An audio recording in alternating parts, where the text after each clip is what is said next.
Often for clone-related fragrance videos, I say that these are the best clones, and I just mentioned those. In this video, I'm going to do something different, where I'm going to take expensive fragrances and versus them against their affordable clones and see which one I think wins, which one I think you should go for. Either you save money by getting the cheaper price, or you save up your money and getting the more expensive fragrance because it's worth it. Let's begin.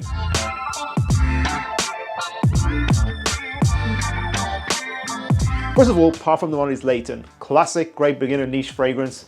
Beautiful, spicy, warm, sexy, and still fresh. I think Layton is luxurious, it's fantastic, it's a 10 out of 10. Then we have Haramain's Detour Noir, which I also think is a 10 out of 10. Very similar, horrendous opening, but I think for the price tag, it gets us so close. The quality is still fantastic. It's not as good as Layton side by side, but when you consider the price, I would actually give this competition to Detour Noir. It's very good for the price. Sauvage Elixir is a very intense, beastly, manly fragrance. If you want spiciness through and through, you like Middle Eastern perfumery, but you like that sort of Western style with lavender and Broxton that Sauvage made famous, Elixir might be for you. Some guys can put it off. I personally found it nauseating just with 2 sprays in the middle of winter, which is the most appropriate season to wear it in. That is why I actually give the victory to Lattafa Asad, which is a clone of Elixir. I think it's at about 85 to 90% similar. Similar longevity, just a little bit under maybe. It's around 10 hours longevity. Medium projection, a lot more easy to wear, a lot more fresh. I prefer Asad. I respect Dior's hustle with Elixir, but what's the point of having a great fragrance if it's just too much and too intense? Just my personal take. Creed's Green Irish Tweed, one of the best green, clean, soapy fragrances for men ever made. A lot of people hype Nuit by Armaf, and I think it's way too much hype. I do not think this is a very good clone. In my opinion, Nuit, first of all, doesn't have the longevity, doesn't have the 10 hours that Green Irish Tweed gives me. It gives me about 6 hours from the sample I had. Also, it smells a lot more synthetic than Green Irish Tweed. It smells more like it's cool water with some added greenness. It's the same quality as cool water, just trying to be more green to match Green Irish Tweed, but I don't think it succeeds. Green Irish Tweed takes that victory for me.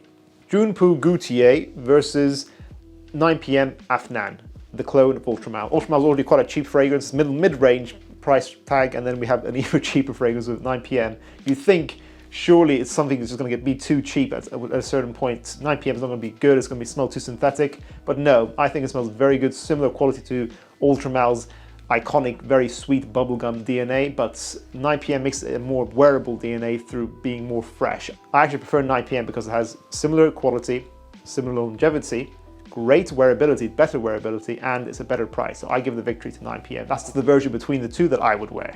Xerjoff Naxos, masterpiece, honey, tobacco, and lavender fragrance. The perfect and honestly a very safe evening fragrance for any man to wear if you want to go into niche. It's a solid Xerjoff to start in with that brand as well. Then there is 1981X by Alexandria Fragrances. In my opinion, not a perfect clone. It gets at about 80% similar, but it's very good for the price. It kind of tones down the luxuriousness of it all, makes it a bit more fresh, makes it a bit more easy to wear instead of being so special occasion-like in this DNA. It makes it more casual. But I will still have to give it to Naxos, because Naxos cannot be beat. It is just incredible, and it really will take a lot from a clone house to try and match that quality. So Naxos wins this competition. Versace Pour / Chanel Allure Sport versus Missoni Wave. Missoni Wave is solid for the price. It gets that similar DNA of those two fragrances being quite soapy, clean, aquatic. However, I think that even though the longevity isn't too bad, it's about 6 hours, which was sort of matching those fragrances, it's very synthetic. I think the soapiness goes a bit too heavy. They've done a good attempt to try to match the scent profile, but it's just the quality of it. It's the texture of that DNA. Feels too synthetic. I am not a fan of Missoni Wave personally. I would still say save up a little bit more and get the Chanel Allure Sport or Versace Pour Homme. Creed Aventus versus its most popular clone, Club de Nuit Intense Man. Let's say the Eau de Parfum, because that's the concentration I always recommend. I wonder what you guys think I'm going to say about this one. Creed Aventus is your iconic smoky, woody pineapple fragrance that used to be great. Nowadays, you are having to spend over £200 to often get a bad batch of Aventus that will often not last more than 4 hours. My batch lasts about 4 to 6 hours. That is an insane gamble for that much money.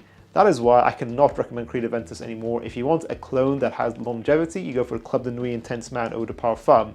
If you want the most similarity, you go for Haramain's L'Aventure. The winner here is Club de Nuit for me. Finally, Baccarat Rouge 540 versus Armaf's Club de Nuit Untold, which is also a very hyped cologne. I did a video on it recently where I fully reviewed it. Club de Nuit Untold for me, I always said, is sort of in between the thickness of Baccarat Rouge and Instant Crush by Mancera. It is a thick, creamy, sweet, almost medicinal sugar-like DNA of Baccarat Rouge. But Baccarat Rouge, I think the genius of that fragrance, and that's a fragrance I actually think gets too much hate actually. I think the genius of Baccarat Rouge is in this texture. Even though it's a heavy ambroxan and Veramos heavy fragrance, that's something I learned recently. It's got a lot of Veramos in there, which is quite a mossy, very long-lasting raw material in perfumery. It is still beautiful to smell. It still smells expensive, it smells luxurious. It has that effervescent, fizzy, bright, transparent quality that is still present for a sweet fragrance, which is very clever. I think the perfumery in Baccarat Rouge is iconic, and I think it beats Untold very easily. I think Untold gets way too much hype, and the original gets way too much hate. My victory easily goes to Baccarat Rouge 540. I think it's worth saving up for. And that concludes this video, guys. Do you like this kind of series where I'm not just saying, okay, these clones are better than these originals? I'm doing like versus battles for each of them and telling you which of these you should actually be saving up for in the original. For me, sometimes I think clone fragrances get too much love, and I actually still respect the originality and the artistry that goes into initially actually making these fragrances originally. So you're not only paying for the brand and the price tag and the materials, but you're paying for the perfumer to take decades to learn their craft and make something new and unique, which I think should be respected and honored. Of course, there's going to be a raging debate, so let's hear it out, guys, in the comments down below. Let's see what you guys think. But what do you guys think? Do you think clone fragrances sometimes get too much hype? Do you think actually a lot of the times it's still worth saving up for the originals and not bothering with the clones? Let's hear your thoughts down in the comments below, guys. If you guys enjoyed this video, make sure to check out our other videos on clone fragrances, and I'll see you guys in the next one. Bye.